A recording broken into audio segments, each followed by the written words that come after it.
Hi, and thank you for the introduction, and thank you for the invitation. Did anybody check their program? So I just checked it, and if you look at the headline for each talk, you see that mine is the longest, so the most words. So I'm a little bit, let's say, scared now whether I'll be able to cover everything that what was actually announced, but don't worry, I can cut it down. And you're used to German speakers. I might sound a little bit different. Maybe you saw some Terminator movie or Predator or something like that. I know I have the same physique, but I'm not the guy, I'm sorry. Okay, so I was talking about responsible gaming, player tracking, personalized feedback. And I like to imagine what we do as protecting players, right? So I like to imagine gambling as a roller coaster. I run the roller coaster. I personally don't do it. I did it once for 2 weeks ago with my son, first time in my life. I almost passed out. Okay, I'll never do it again. But you ride the roller coaster, you have fun, it's exciting, it's thrilling, adrenaline, dopamine, whatever, rushing through your body, but you don't die doing it, right? So in the same way, we'd like to introduce responsibility measures, responsible gambling tools to protect the players, for them to have fun, but not to experience harmful consequences from it. So what are our goals? And lately, I mean, I've been doing this since 2006 in the area of gambling, CRM and responsible gambling. And you know, over the years, I came up with those points, the goals, about what you actually do. So what we want to do with responsible gambling, of course, we want to increase customer satisfaction, right? Just like we do it with marketing. We want to meet regulatory requirements, right? So we have a lot of change currently across Europe, a lot of new requirements coming in. Operators at sometimes a little bit nervous about being able to meet those. We want, of course, to keep problematic play at a minimum. We want to increase the percentage of the money that we generate from healthy gambling. We want to maintain increased trust mark. You are aware of a lot of operators who put responsible gambling really at the forefront, who advertise their own responsible gambling programs. We want to increase the usage of RG tools, for example, voluntary limit setting, temporary play breaks, reality checks, self-awareness checks, and of course, we want to support RG personnel. A considerable operator has hundreds and thousands of active players, and of course, they cannot keep track of each and every player individually, so you need like an AI-based, analytically supported system that tracks player behavior and interacts with the player, and in worst case, tells the operator, okay, you gotta get in touch with this player, you gotta talk to this player in person. So let's just quickly talk about my company. So we have been founded in 2003. We're an analytics company. These days you call it AI. I'm a statistician and I'm a psychologist. So basically I studied AI. I still don't know what it is, but let's just keep it that way. And I publish a lot in the area of player tracking, and surprisingly, I still can't believe it, there's nobody else who published as many papers as myself and Professor Mark Griffiths on the topic of player tracking, personalized feedback, limit setting, and everything else there is around play breaks, pop-up messages, self-exclusion, and so on and so forth. So, of course, if you're interested in this research, check out my ResearchGate site, drop me an email, or we can have a conversation afterwards. And interestingly, if you look at the word cloud that has been made available here, and I think some of you have typed in words, limits is actually the largest word. And to my understanding, I mean, I do a lot of text mining too, the size of the word actually means that it has been mentioned most frequently, right? And there's a lot of talk about responsible gambling and marketing, and of course people like me who work in that area, I like to promote responsible gambling, and I have been telling operators for whatever 10, 12, 15 years that it's a good thing. Actually, if you have a healthy responsible gambling environment, people will be more loyal to you, right?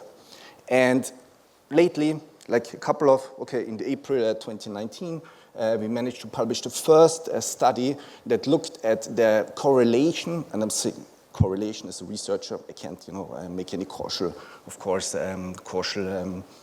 connections between A and B. So I'm talking about the correlation between limit setting and loyalty. So what we found with a very large sample of real-world players from the operator Kindred, who might have some of you be familiar with, that those players who chose to limit themselves stayed longer with the operator. So basically the lifetime that, of course every operator is interested, customer lifetime was extended by those players who chose to limit themselves compared to those who did not limit themselves. So this is basically the first study, the only study that was ever published and supports the idea that responsible gambling is actually positively correlated with player loyalty. And I think it's also important to mention that aspect of the area that we are talking about here today.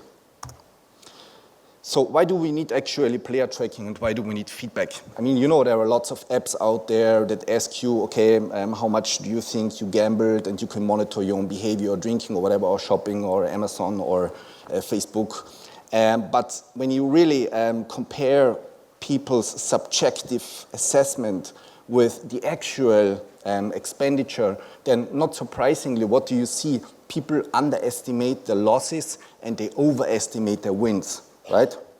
So how can somebody be able to play fully aware if they have no idea what they're actually doing? So we need to provide feedback to players, and I'm talking, of course, about online playing or about tracked playing, like with loyalty cards, for them to make a conscious decision about how much they actually want to play. And of course, the more intensely they play, the bigger this bias, we call it in statistics, between actual expenditure and estimated subjective opinion actually grows.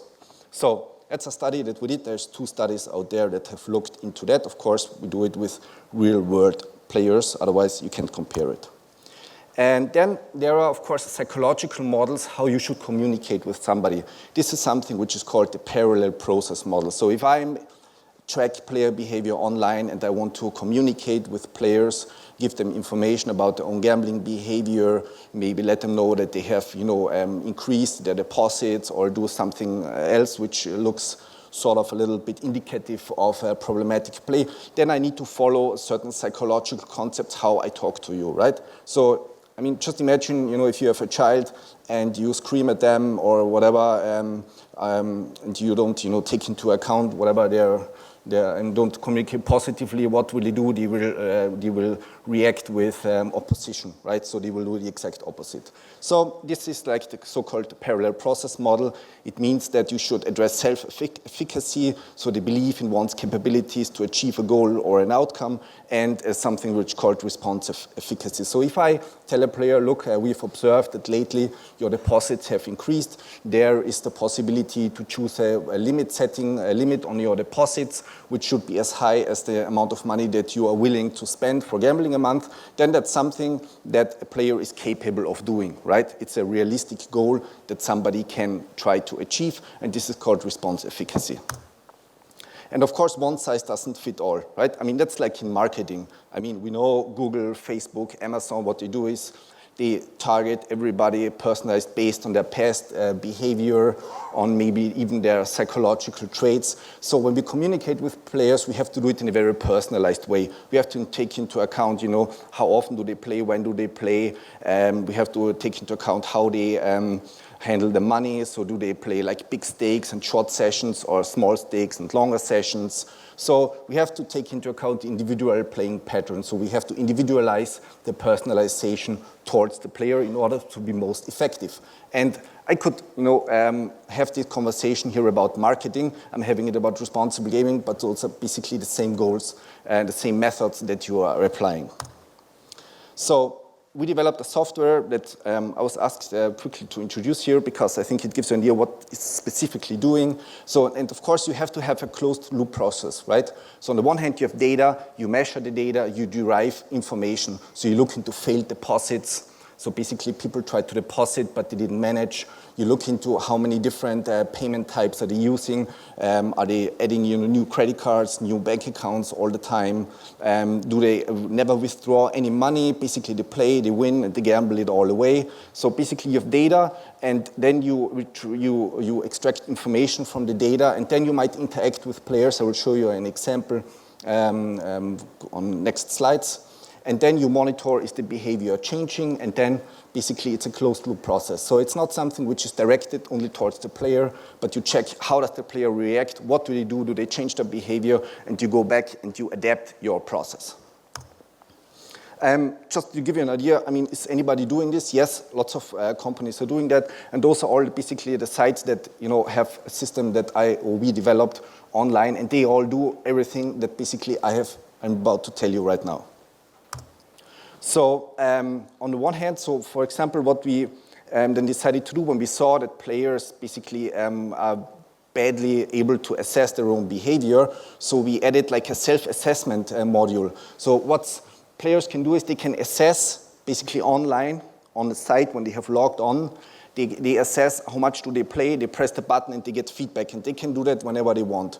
And for example, we use this information, the bias between the actual gambling behavior and the assessment, to track the player and check, okay, does it get better over time? If we give more feedback to the player, if they tell the player more frequently how much they have lost, how much they have played. So this is like a self-assessment component. And then you have another aspect, we call it normative feedback. Normative feedback means so players very often, when they play a lot, they develop the idea that everybody does the same, right? I play a lot, but my friends do the same, so everybody's the same, so it's not a problem. So you have to be able to tell somebody, okay, this is what you do, and this is what the average person is doing, or this is what comparable people are doing. In this way, you might be able to break like this vicious cycle, this cognitive distortion that they are suffering from.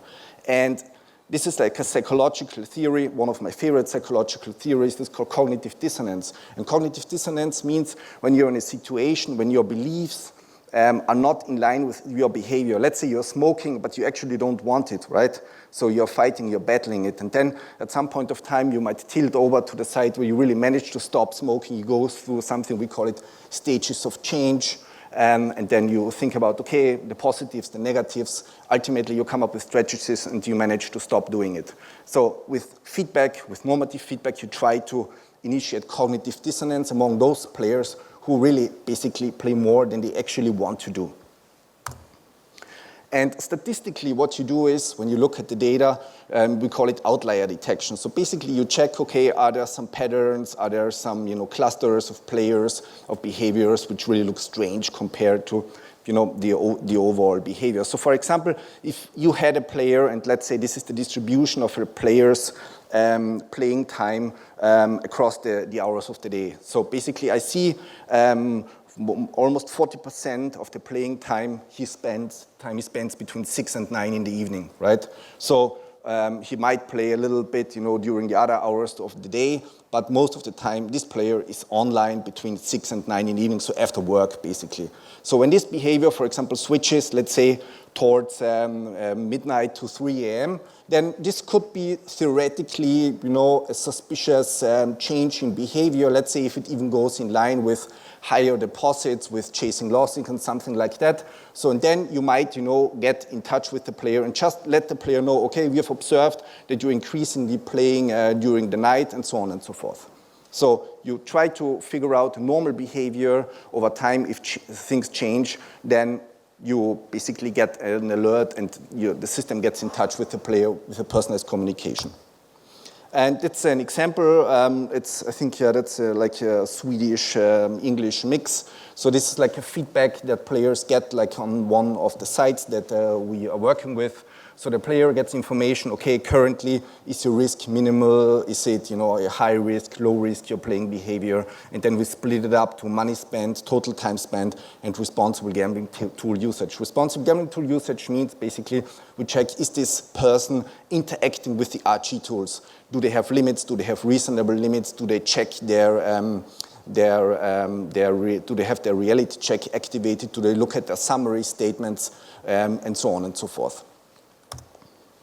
That's another example from the Austrian lotteries, where you see, okay, it's they have players have a site, they go there, they see a video explaining to them, okay, what does this system do? Why should they actually make use of it? And I'll show you one example of a specific player from a specific Norwegian site. So what's happening is that if a player wins a large amount of money, and shows certain previous profile, a message can assist in changing the behavior. On the one hand, we know that large wins can basically tilt the behavior towards the worse. On the other hand, we also know if somebody wins a large amount of money, maybe I can nudge this person to withdraw some of the money to break this vicious cycle of regambling, regambling, regambling everything away. So when we see somebody wins a large amount of money, and there are of course lots of other things happened before, we tell the player, happy to see that you have recently won, why don't you use some of the money on a nice dinner or buy yourself something you want? Otherwise it could be gone faster than you think. And we have a player here, so basically what you see, this is the win-loss information. So we saw the player recently won 11,000 Norwegian crowns, that's about 1,000 euros. I clouded those numbers, of course, a little bit. The player gets a message, like the message I said before, on 12th of August 2019. And we see down there that the player read the message on the very same day. So this is the read date. You have those slides then, of course, available. I don't want to bother you with the numbers. Just remember, player gets won a large amount of money, gets a message pops up. And what does the player do? He cashes out a larger amount of money. So goal achieved. So what are the behavioral markers that you usually use? So you look at within the session deposit, cancelled withdrawals, failed deposits, various payment methods, playing a variety of stakes, increased stakes after losses. You look at the limit setting behavior, summary statement visits. You look at the visits to the RG site, play breaks, self-assessment accuracy. I talked before, like how well is somebody able to assess their own behavior. And of course, something like this has to be integrated into the whole system.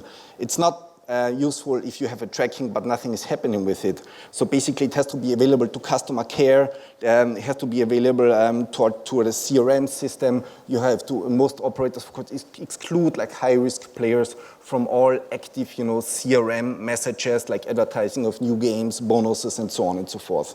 So something like this only works if it's integrated into an operation and into the basically CR strategy of an operation. So in summary, we want to balance entertainment and safety. We want to integrate our results into all the different touch points of an operator, CRM, customer care, responsible gambling, data warehouse. The research supports that we have a positive correlation between responsible gambling and loyalty, which is a good thing, which hopefully convinces more operators to go down that route. Players underestimate their losses. That's why we have to provide systematic and personalized feedback. And the feedback can lead to cognitive dissonance, which subsequently can lead to behavioral change. Okay, that's about it for me. Thanks.